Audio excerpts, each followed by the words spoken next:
So, good morning, everyone, and welcome to the Dallas Chamber of Community Affairs. Today, our guest is Chris Eyler with the U.S. Chamber, but he has a long title, and I'm going to read it because it represents so much and more. He is actually the Vice President of the Northwest Region for Regional Governmental Affairs.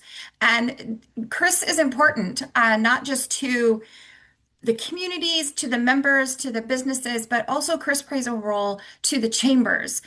We often talk to him during the legislative season, during actually just 12 months of the year, as the Oregon State Chamber. And I sit on that board, and we value what Chris brings to the table as to what's happening. He's our liaison, he's our connector to the DC and what's happening over there, but also what's happening across the US. And specifically, he works with Alaska, Idaho, Montana, Oregon, Washington, and Wyoming. So he's a very busy gentleman, but he does his job well in making sure that we are informed. He advocates for us as chambers, but also as business owners. So this is a crucial role that U.S. Chamber did and positioned several years ago so that we would have a connector and not just somebody sitting in DC. So we value this partnership that we have as a Chamber of Commerce, but also as a community that, hey, even as the Dalles is a smaller community in the state of Oregon and in the Northwest, we still have somebody that we can reach out to, ask a question, and we know that it will be heard. So I appreciate, Chris, your time coming in today. I know that you, obviously representing that many states, are a very busy guy. But I know that the Oregon State Chamber also extends their gratitude that we have this partnership, that we're able to have feet on the ground in DC, but we also have a connector that goes clear there through you. So thank you for that, and thank you for being here. But before we begin with you, we're going to go around the room, and everyone will have an opportunity to say who they are and the organization that they represent. I will call you out by your first name, and we'll begin with Trish. Good morning. I'm Trish Neal. I'm with Legal Shield, 54-year-old company. We are going to open up in Puerto Rico July 1st, and I am very excited about it. And I'll put my contact information in the chat. Thank you, Trish. Just for your context, Chris, she lives in Alaska. She used to be here in our area, and she continues to be a member of our chamber. So we have somebody in Alaska, a part of our member. So we love that. Our partners work that way, so we value that, and we appreciate Trish. Phil. Morning, Phil Brady, Wasco County Commissioner. And up for re-election. I'll put my website in the chat. Perfect. Thank you, Phil. Mike. Good morning, everybody. I'm with the Fort Dallas Museum and the Dallas Kiwanis Club, and not much to report today. Everybody have a good day. All right. Thanks, Mike, for being here. I appreciate it. Julie? Julie Reynolds. I'm with Fort Dalles Museum Commission and also Historic St. Paul's Episcopal Chapel. I guess we leave the Episcopal out at this point because it's we're trying to make it into more of a community building. And nothing to report at this point. Awesome. Thank you, Julie. Roger. There we go. Roger Nichols. I'm on the board of the Discovery Center and the original Wasco County Courthouse. And in part of our Shameless Commerce Division, I will remind people that I've just finished a project of dubbing over from reel to reel and cassette 165 historic lectures over the last 50 years from special events at the original courthouse, and also just reviewed the voice from the past of a lady who was born in 1877, recorded in 1978. So we have some really fascinating old-time reminiscences. You can listen to it real time, and you can buy them for anywhere from $5 a piece to $1 a piece, depending on how many you buy. Come on down. It's open on Thursday through Saturday from 11 a.m. to 3 p.m. at the original Wasco County Courthouse, right behind Lisa, Chamber of Commerce. Thank you. Scott. Good morning, everyone. Scott McKay, volunteer for Circles of Care, and also a member of the Dementia Friendly Wasco County Partnership.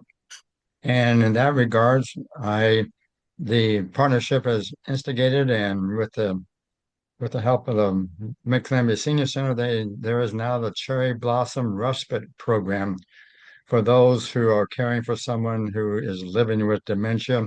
and would like some time off.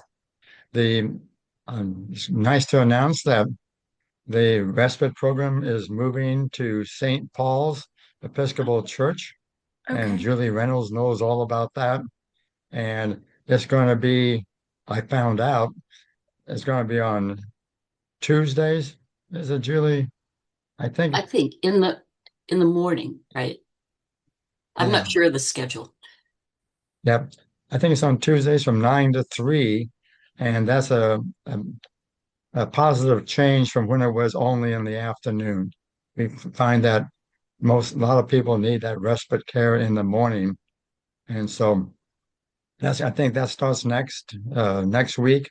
If you know anyone, just have them call the Mid-Columbia Senior Center, and they will get you going in the process. Thank you.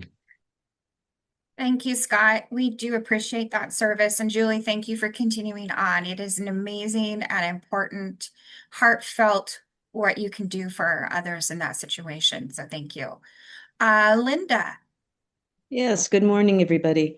I'm with the Pop Progressive Group, and I would just also mention St. Paul's and that Dennis Williams, the musician and artist, is going to be showing his works both Saturday and Sunday. I think it's 11 to 5 each day. And also that the Porcello concert will be on Sunday there at St. Paul's. That's all. Thank you. And it looks like Liz is driving, so she's going to stay on mute. We do want her to be safe. I believe, Dan, why don't you give a quick update? I'll give an update, Lisa. One Community Health Board, we have recently completed our budget process with clinics in Hood River, White Salmon, and the Dalles. Fairly solid situation right now financially, although the Medicaid challenges that we have coming ahead are leading us to make some adjustments and planning for some pretty rough waters coming in, along with rural healthcare providers across the United States. So stay tuned on that one. I don't see Jake from the city on quite yet, so on a different hat. I cover the Bridge Authority for Columbia Gorge News, and the team is in DC this week. Advocating with U.S. Department of Transportation for a couple of major grants necessary, very essential, to replace the Hood River Bridge. And Chris, we can get into that a little bit later on this call. There is very definitely an economic angle to that for the entire region. So with $532 million at stake on just one of the grants, there's a lot riding on this effort that is underway in DC. Actually, I think they're back there. It's not this week, it's next week. So coming up the first part of next week. Anyhow, that's all for me. Thank you, Lisa. Thank you, Dan. And just real quick, I dropped into two essential things into the chat for everybody. One, the poster for the candidate forum that will be taking place on the 28th yes, that's just 2 days after the festival, but I'll be there. So that is happening on that day. Roger will be our moderator, MC, and referee. So he wears all those hats well. And then also the Cherry Festival link is in there. There is deadlines coming up, ways for the community to be involved, and ways to help and support. But most of all, I ask you guys to show up. This has been an endeavor. It has not been easy. We are less on revenues drastically, at least more than half of our normal revenue for vendors, and probably down by 30% on our sponsorship revenues. So it is the time that we're in of unknowns and all of that. So I just ask that everybody help share, support, and be there for this community event that actually keeps some of our businesses between the winter that was not great for economy until full tourism season opens. This is their thread and lifeline. So I ask that you are in our community and helping to support. If you are not and you can't, I do ask that maybe you help share on the social medias in that so that we can build the awareness and footprint. That always helps when we have the digital ambassadors. So with that, I'm going to turn it over to Chris. It is all yours. I will try to do my best if hands get raised. Dan and I will both cover and make sure that that person is addressed and heard, and you are aware of their question. So Chris, it is all you. Great. Just give me 1 second. You bet. All right. Well, thank you for having me today. It's been a couple of years since I've actually joined this group to give an update, so it's great to be back. And as always, if you ever want me to come down to the Dalles for an in-person meeting, I'm more than happy to do that. But again, my name is Chris Eyler. I'm the U.S. Chamber's Vice President for the Northwest region, and Lisa did a really great job of summing up what my role at the U.S. Chamber is. In short, the U.S. Chamber is your partner at the federal level. Where you all are very focused locally and at the state level. Our focus is advocating for the business community back in DC. We lobby Congress, we lobby the administration, and we also increasingly take up a number of the business community's causes in the federal courts. What I'm going to do today is give you a very broad, very high-level overview of what we are focused on right now. And I suspect that this will be a lot more national in focus than what you're used to on these meetings. But please feel free to jump in with any questions as I go along. This is a relatively small group, so I don't mind stopping from time to time to take any questions if something piques your interest. So, in general, what is guiding the U.S. Chamber's policy focus right now is what we refer to as the 3% growth imperative. And what we mean by that is when we look back at the U.S.'s economic history over the past century, beginning at about the end of World War II through 2010, the U.S. economy was growing at an average growth rate of a little over 3%. And in this period of time, the economy really thrived. But what we've noticed is since 2010, the annual GDP growth rate has started to slip. And between 2010 and 2023, it grew at 2.2%. And looking forward for over the next 10 years, economists are projecting that it will grow even more slowly at a rate of roughly 1.8%. Now, why are we so fixated on 3% annual growth? A child, when you have annual growth of 3% or higher, a child born today will see their standard of living double by the time they're in their early 20s. But if the growth rate is only 2%, that same child will see their standard of living double by the time they're in their mid 30s. So, in other words, if we want to provide the type of prosperity and have the economy thrive the way previous generations saw it thrive, we need to get back to an annual growth rate of 3%. For this Congress, the 119th Congress, the one single thing that they could really do to help us get back to that 3% goal was make sure that there was not an automatic tax increase at the end of last year. If you recall, in 2017, when Congress passed the Tax Cuts and Jobs Act, that was only for 5 years. And at the end of 2025, that law was going to expire, and all of the individual rate cuts, the higher standard deduction, and for our purposes, many of the deductions for small business were going to expire. The bill that Congress passed last summer, the tax reconciliation bill, prevented this from happening. Not only did it prevent this from happening by extending all of those individual rate cuts and extending things like the 20% pass-through deduction for small businesses, the research and experimentation deduction for businesses that make that have R&E expense deductions that they can make. Not only did they extend it, they made it permanent. And this is extremely important because we wanted to avoid a situation where we were going to be back looking at an automatic tax increase again in 5 years. What this bill did that was different from the 2017 law was not only did it extend all of these deductions for small business, it also made them permanent. Now, there are parts of the law that are only temporary. The most notable of those are the no tax on tips, and some of the other things that the president asked to be included.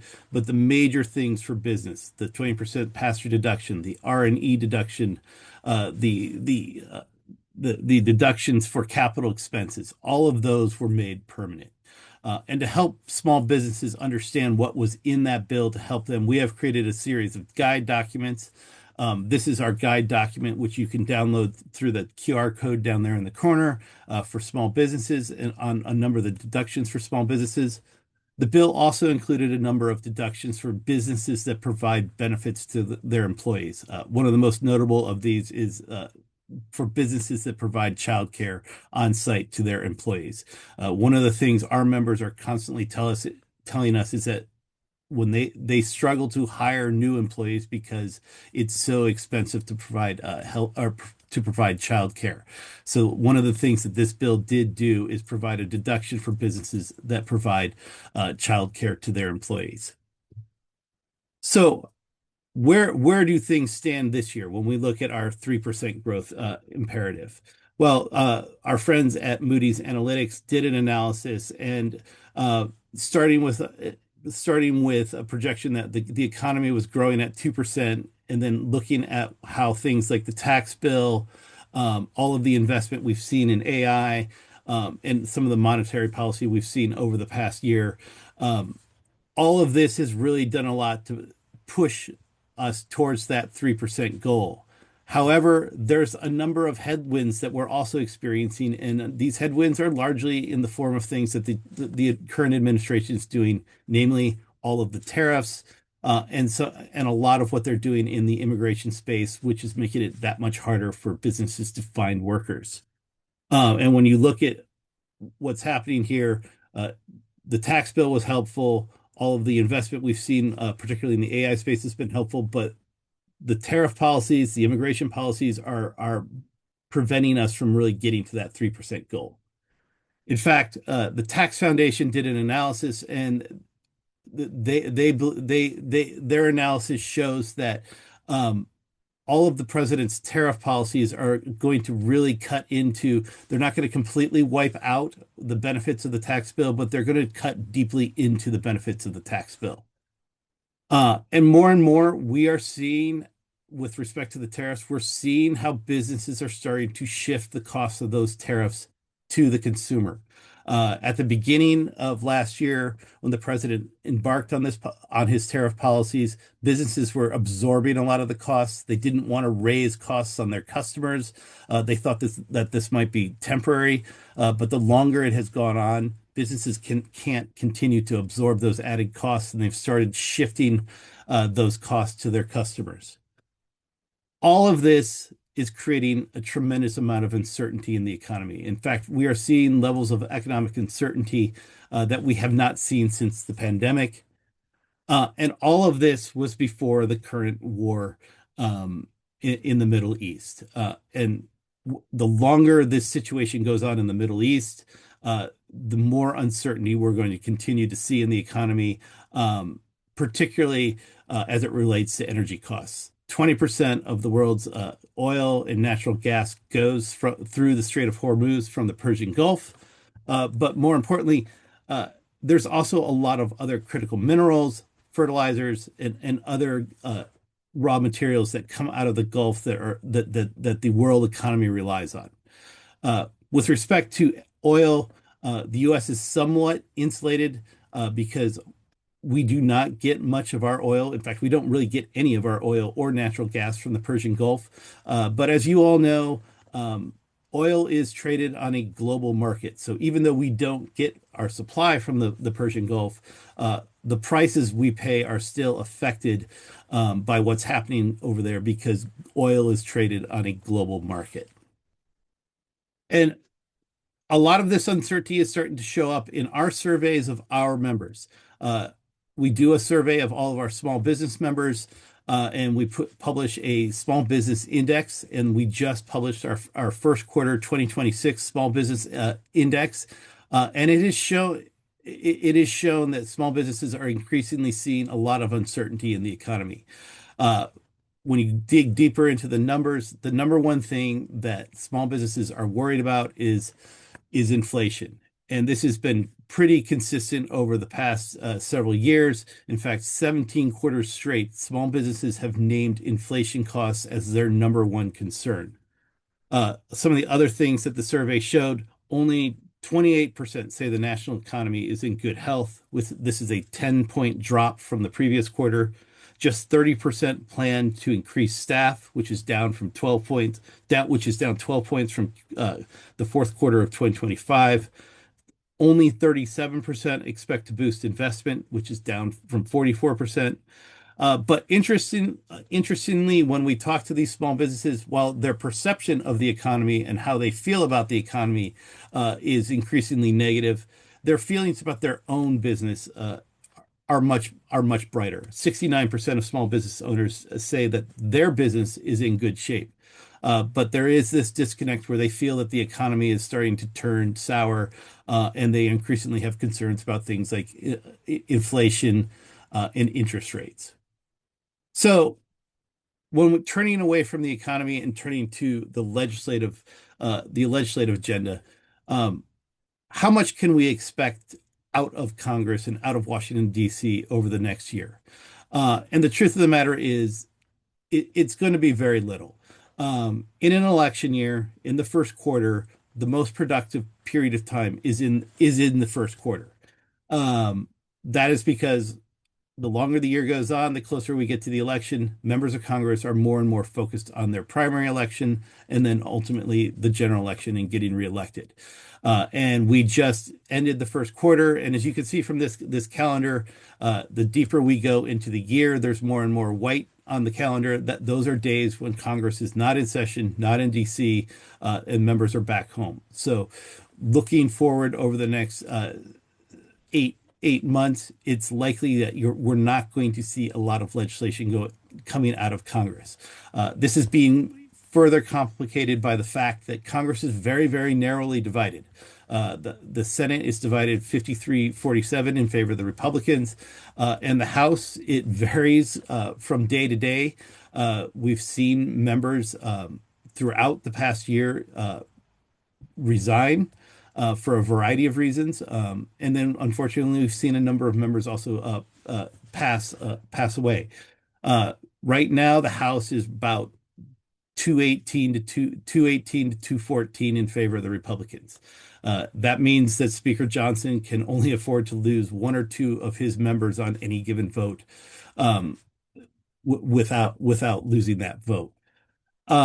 We are seeing this dynamic play out right now in the partial government shutdown and Congress's inability to come to a resolution of how to fund the Department of Homeland Security.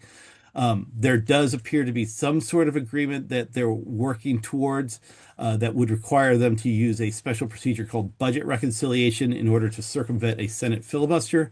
But that is just going to further compress the congressional calendar and push legislative days out of the and create fewer and fewer legislative days where other priorities can get addressed.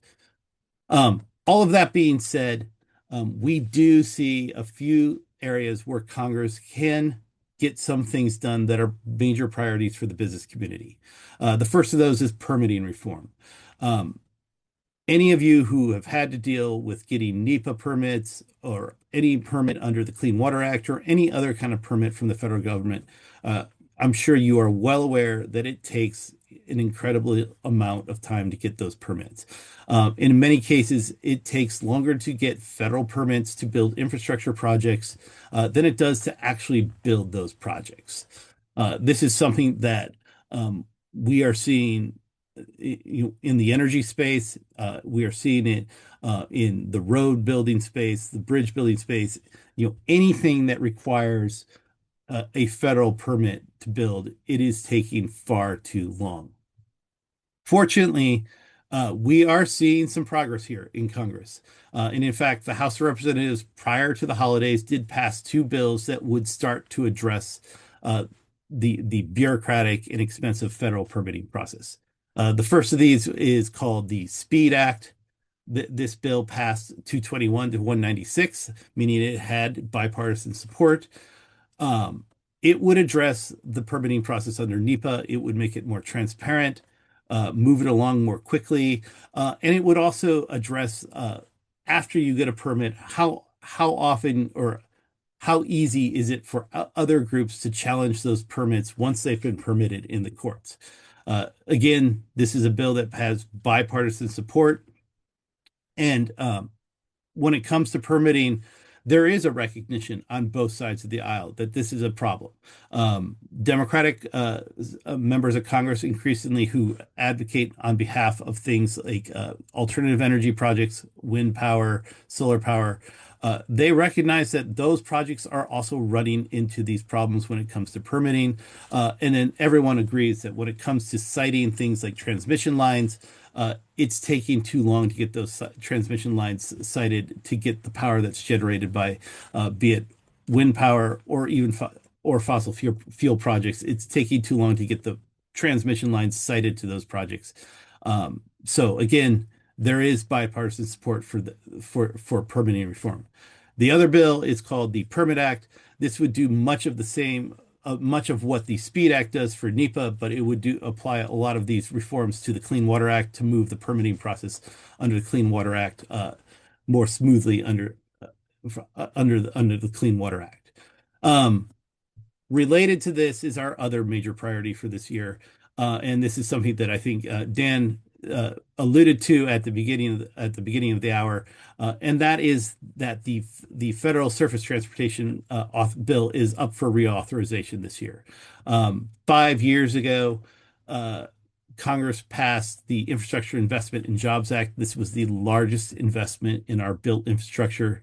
It was a $1.2 trillion bill to make investments in roads, bridges, airports, seaports. Again, all of our infrastructure that we need to keep commerce moving in this country. That bill, however, is up for renewal this year. It expires on September 30th. And so one of our major priorities is to make sure that when that bill expires on September 30th, Congress has passed an extension, passed a reauthorization so that there is no break in funding for projects that have been funded under the federal surface transportation law. Our priorities here are pretty straightforward. We want to maintain or increase the funding that was passed in the Infrastructure Investment and Jobs Act 5 years ago. Our needs are not going away. In fact, our needs from 5 years ago have only expanded. Our infrastructure is aging, and costs have only managed to go up since then. So we need to make sure that the funding remains stable and is able to meet the needs of what we need to fund moving forward. We also need to make sure that there's additional permitting reform so the projects that we are funding get built in a timely way. We also need to make sure that these projects are built in a way that they are resilient. We are seeing across the country more and more instances where natural disasters and other man-made disasters even are taking a toll on infrastructure. Things like tornadoes, forest fires, hurricanes. We want to make sure that the infrastructure that we build is resilient and can withstand these types of disasters and not be completely destroyed and need to be rebuilt. And then lastly, and this is probably going to be one of the most difficult things to get done, is we need to address the shortcomings of the Highway Trust Fund. Most funding provided for infrastructure, particularly road, highway, and bridge projects in this country, is through the Highway Trust Fund. The Highway Trust Fund is funded by the federal gas tax. This is done to ensure that the users of the road system are the ones who are paying for the road system. However, the federal gas tax has not been raised since 1993. In that time, things have only gotten more expensive, and the Highway Trust Fund is not able to continue. The money in the Highway Trust Fund is not able to meet all the needs. In fact, this year alone, the Highway Trust Fund is going to need a transfer of roughly $35 billion from general funds to meet all of the needs to keep our road system just up to what the Society for Engineers rates as a C plus. So we recognize that in this political environment, no one wants to raise taxes, particularly on gasoline. So we are urging Congress to start to look at other ways to fund the Highway Trust Fund. And one of the things that we are urging them to consider looking at is replacing the gas tax altogether and replacing it with a gross weight tax. In other words, um, vehicle owners would be charged an annual registration fee based on the weight of their vehicles. This would ensure that the fund is continued to be funded by the users of the system, but it would also ensure that all users of the road system, be it gasoline vehicles, EVs, hybrids, all users of the road system are paying into the Highway Trust Fund to make sure that that funding is stable. So again, this is going to be a pretty heavy lift. We recognize that particularly in an election year, but it's important that Congress extend this law. In previous year, when this law has come up for reauthorization previously, Congress has had to do a number of short-term extensions before there's been a longer-term extension. And this is problematic because when it comes to infrastructure projects, businesses, states, cities need long-term certainty, and they cannot plan if Congress is only doing 5 and 6 month short-term extensions. So we want to avoid a situation where we are seeing a lot of short-term extensions. Preferably we would like to see Congress complete its work on the surface transportation reauthorization by September 30th, and we avoid short-term extensions altogether. But it's also an election year. Congress is narrowly divided. So we also recognize that we could be looking at several short-term extensions before a longer-term solution is reached. But our focus here is limiting the number of short-term extensions as much as possible and making sure that these 4 priorities are addressed in the longer-term reauthorization. And then lastly, just turning back to tariffs for a second. This has been and it's going to continue to be a major focus for the business community as long as the president continues to emphasize his use of tariffs. When we look back at the beginning of last year, the average tariff applied to imports into the U.S. was roughly 3%. As of today, it stands at around 13%. These are nothing more than taxes. In fact, the tariffs that the president has imposed constitute the largest tax increase in over 50 years. Tariffs, they are paid at the port of entry by the importer, and the importer frequently, as I already discussed, is increasingly passing those added costs along to their customers. And it is showing up in economic data.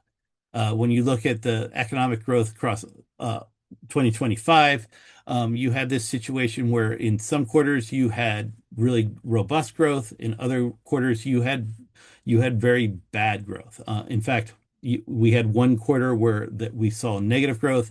And I apologize, this slide hasn't been updated since the revisions that came out last week, but growth in the fourth quarter was actually downgraded below 1%. So we are seeing an economic impact from the president's tariffs, and it's not necessarily a good impact. What more, the tariffs are not doing what the president set out to do, namely bring manufacturing back to the U.S. and increase the manufacturing sector here in the U.S. Manufacturing has been in contraction for 10 straight months, and it has shed jobs over that period of time. What more, we are seeing all of the inputs and parts and other raw materials that manufacturers need. We're seeing a lot of those, the prices on those products increase. And if you have to keep in mind that 56% of all imports are the raw materials, parts, inputs, and other items that domestic US-based manufacturers need to build things here. So in other words, a manufacturer here in the US is paying more for their raw materials than a manufacturer of the same product overseas. we're just putting our own domestic manufacturers at a competitive disadvantage by continuing to impose tariffs the way the president has done over the past year. The good news is that the Supreme Court did strike down some of those tariffs, specifically the tariffs applied under the International Economic Emergency Powers Act.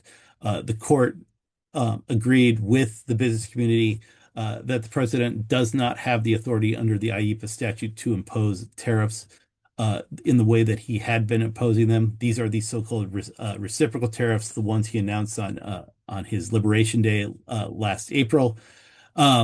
But it does not apply to all of the tariffs applied. There are other statutes that he's been using to impose tariffs, but on the tariffs that were kind of arbitrarily imposed beginning last April, the court struck those down.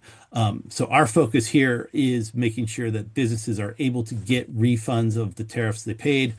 Over 300,000 businesses paid tariffs that were applied using the IEEPA statute.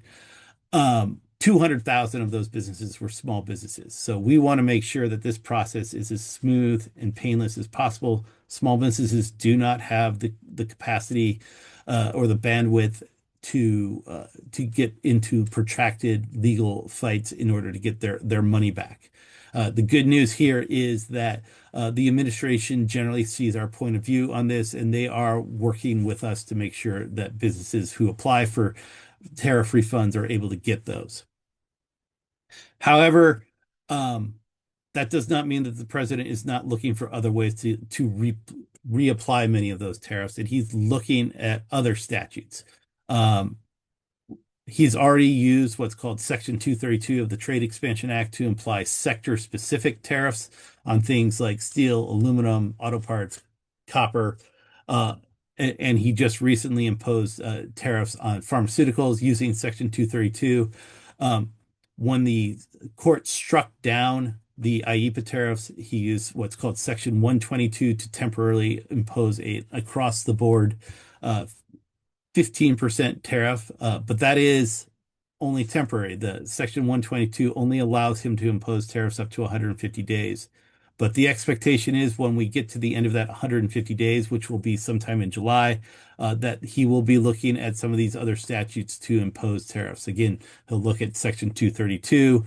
There's also Section 301, which allows him to apply tariffs on specific countries. This is largely where this is the statute he's largely using to apply tariffs on China. So, as I said, this is going to continue to be a fight for us. We are making the macroeconomic argument to the president and to members of Congress that tariffs are bad, that they are nothing more than a tax.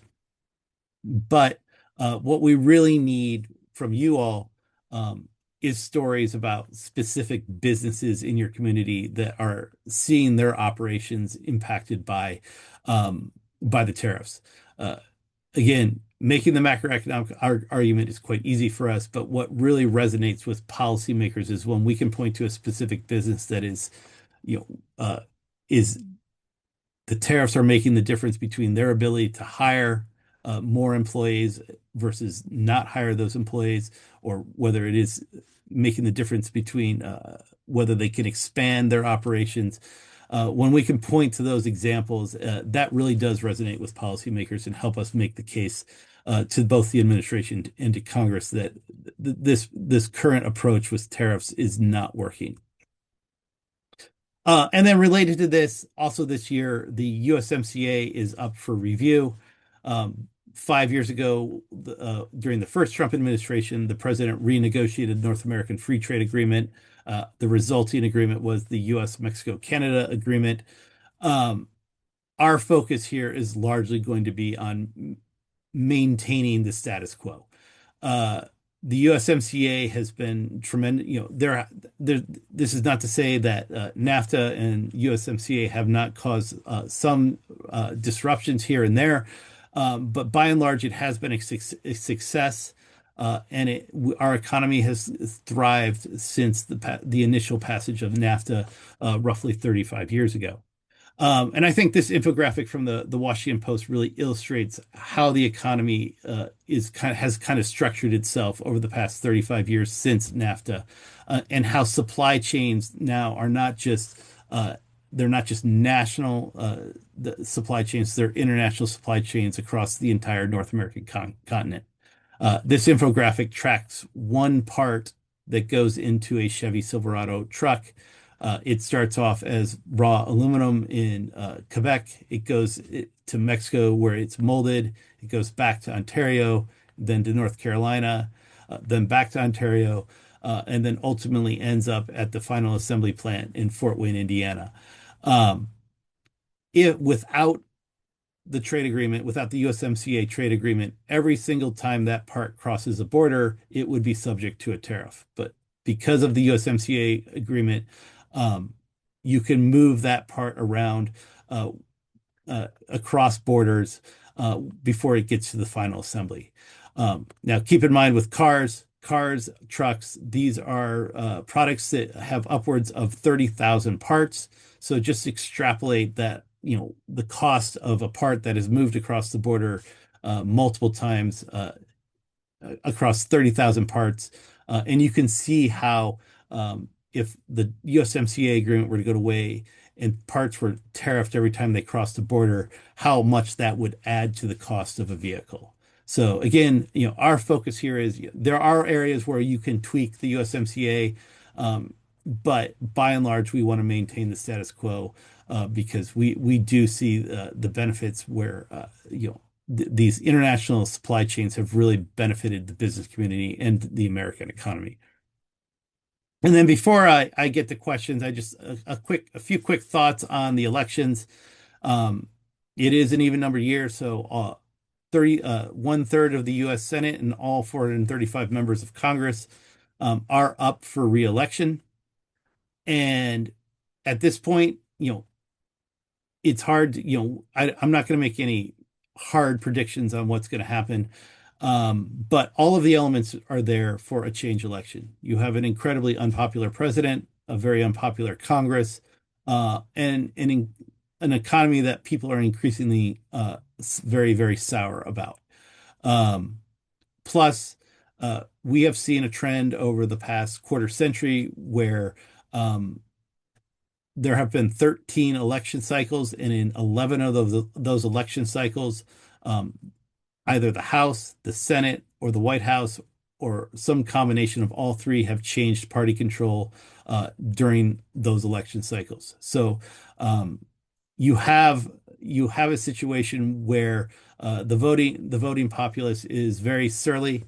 And this year they are particularly surly about the state of the world and the U.S. economy. And it's likely that you're going to see quite a bit of change in Congress.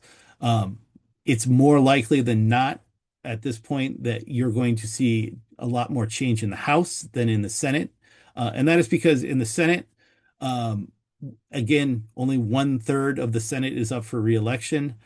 Second, there's only a handful of states that are considered competitive. Most of the Republicans who are up for re-election are running in states that were won by President Trump, and most of the Democratic members who are running in states that were won by Vice President Harris. In fact, there's really only two states that are seen as truly competitive. That's Maine and North Carolina. That list will likely grow. You are increasingly seeing political prognosticators point to states like Iowa and Alaska as potential pickups for Democrats. But again, to retake the majority, Democrats need to pick up 4 seats. As I said, there's only 2 states that are seen as competitive right now. So the question is, where do they get those other 2 seats to retake the majority? In the House, it's a much different story. They only need to pick up a handful of seats. But again, there's only roughly 17 seats that are considered competitive, largely because of gerrymandering and redistricting. But that being said, they only have, the House is so narrowly divided that it won't take many seats for Democrats to retake the majority. And when you talk to most political prognosticators right now, the expectation is that Democrats will take the House. And again, the outstanding question is, where do things stand with the Senate? That is much more of an open question at this point. So with that, again, I want to thank you for having me on today. And I want to thank you for all you do to support not only our work back in DC, but support the work that Lisa does in the Dalles and in Oregon in general. We truly do value our partnerships with state and local partners. As Lisa explained at the top of the hour, my role is to serve as that connective tissue between you and our work back in DC. And it's tremendously important that we make sure you know what we're doing on your behalf back in DC, but it's just as important that we're getting feedback from you to better inform our advocacy work. So thank you for what you do to support her. Thank you for what you do to support our work. So with that, I'm happy to take any questions. Thank you, Chris. Appreciate all of the information. We're going to start right off the bat. We've got Roger with a question. Thank you. This is some pretty interesting information here. Do we have your permission to share this with the public? Yeah, I will send Lisa a PDF of the slide deck. So there's nothing secret in there, and most of it's already on our website. Okay, I am recording your audio. I can put that together with the slide deck and put it on our website for the radio station. Thank you. Mike, you have a question. Yep, Mike. Yes, I have a question about the Highway Trust Fund. I'm not sure how it would work. Like, Chris, if you and I own the exact same kind of car, and I drove 12,000 miles a year, and you drove 25,000 a year, it would sure be a better deal for you. And Yeah, plus you'd be putting more miles on federal highways, wearing out highways more quickly.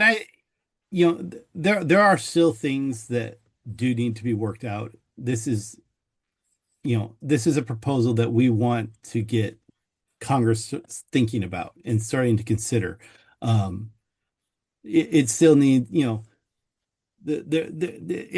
it will go through the process, assuming this process moves forward anytime soon. And there's going to be changes, and there's going to be things like what you're describing that will need to be addressed. But the current situation, it just is not sustainable.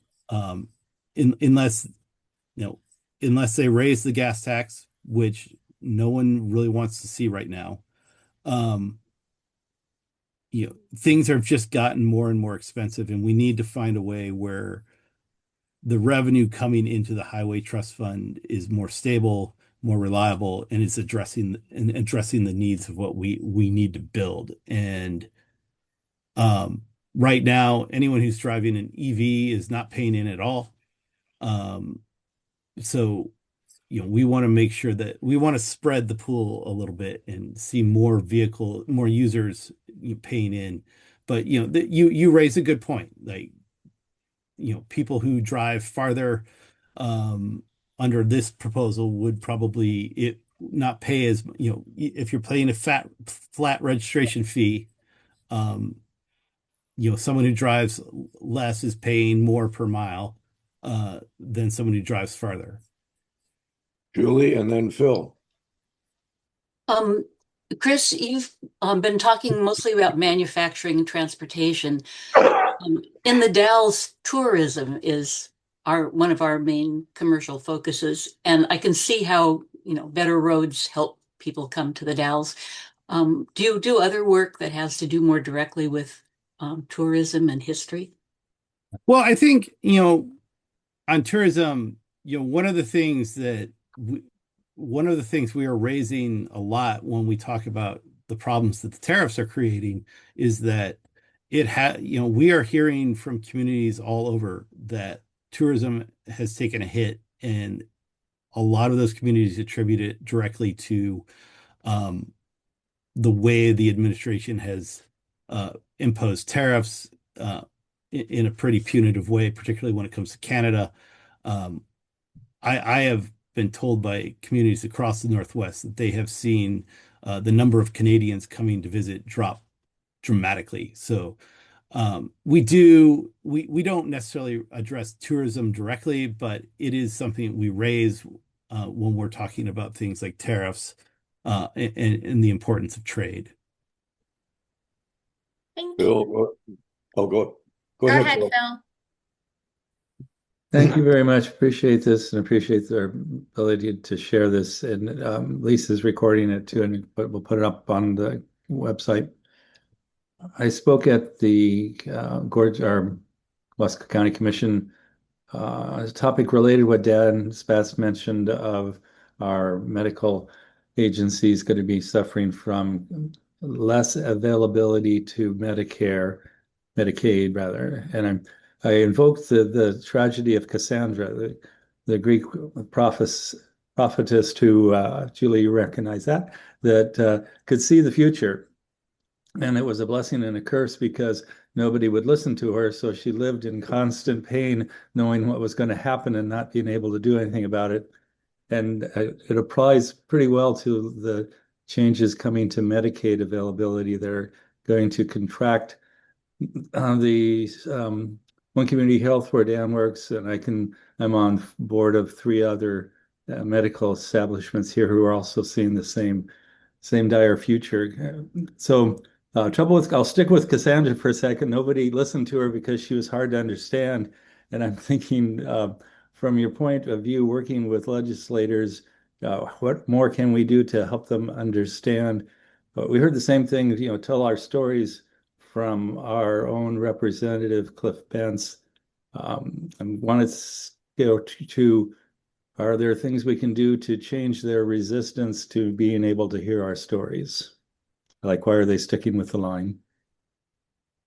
I don't, I think this is, it's strength in numbers, so I think one of the things that we encourage chambers to do is, don't just be a singular voice, work with the other chambers in that congressional district to have, to make sure that you have a unified voice on things like this when you're approaching your member of Congress or your state legislators or the two senators. That's how we do things. Lisa is well aware of this, that when we are advocating for something, we frequently ask local chambers to join us on a coalition letter, because we want to make sure that members of Congress, legislators recognize that it's not just us, it's not just our members. It is like-minded organizations at the local and state level as well. And so, my advice to you is start looking at, trying to approach the congressman with other communities in his district about the challenges you're facing. So it's not just the Dalles, but it's Pendleton, it's Ontario, it's Burns, it's other communities. You're going as a coalition. Thank you. That's really helpful. So I had my own hand up, and if I may, first off, congratulations to you and Lisa for you making this presentation. I think you ought to come back. Lisa, that's my vote. We ought to have this update because the data continue to change and the challenges are so enormous. On the bridge, I put a photo of the current bridge in there. You kind of see the challenge. One of the sources that the Bridge Authority is looking at is called TIFIA, Transportation Investment. I can't remember the rest of the acronym, but it's a loan program, a federal loan program. Picking up some signals that it's been a fairly reliable program, but we are hearing that blue states in particular are having their loans rejected. Are you hearing anything about discrepancies between how federal grants and loans are awarded between red and blue states? I've only read about that in the press. I haven't had anyone raise it with me in meetings like this. That's not to say that it's not happening, but it just hasn't been brought up with me directly. But I have seen things written about this happening in the press. Be curious to keep our ear to the ground on that one. Yeah. Also, thanks for your comment early on about childcare. One of the first things that happened in the new administration, we lost a $20 million grant that would allow us to establish a childcare center in the Dalles, and that one still stands. No rationale given; it was just pulled. So, yeah. And that is an area where we are increasingly looking for ways where we can be effective in advocating at the federal level. And it's not just childcare; it's housing. yes, You know, when you talk about workforce, it isn't just the workers. You need to make sure that they have a place to live. They have a place where their kids can go when they're working. Um, all of this is interrelated, and we're trying to find ways where we can be more effective on all of those related issues like childcare and housing. Housing does tend to be a little bit more challenging for us at the federal level because so much of what you see that's making it harder and harder to build is at the local level.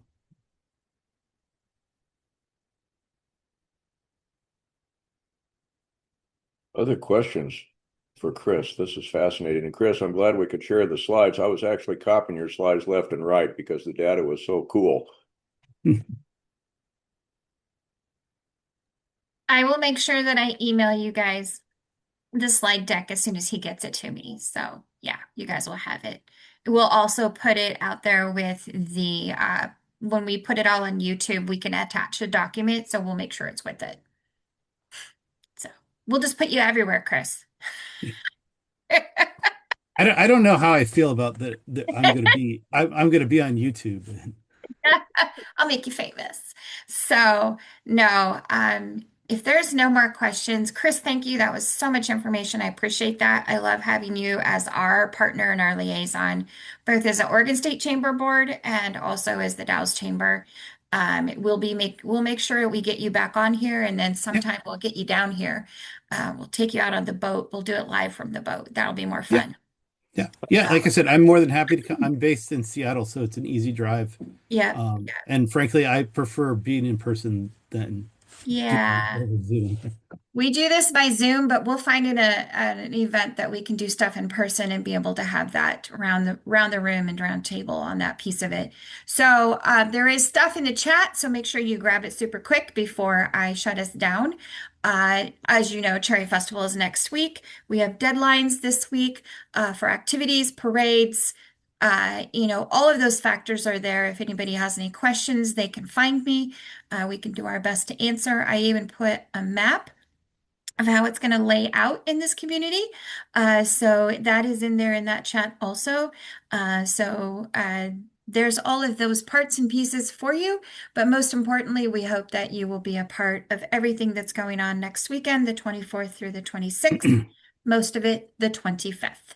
And with that, thank you again, Chris, for taking time out and bringing us such crucial and important and relevant information. And every one of you guys have an amazing day. It is Thursday. That means you have an entire weekend to go support local. And it's supposed to be halfway decent weather. So everyone, you guys take care and have a great day.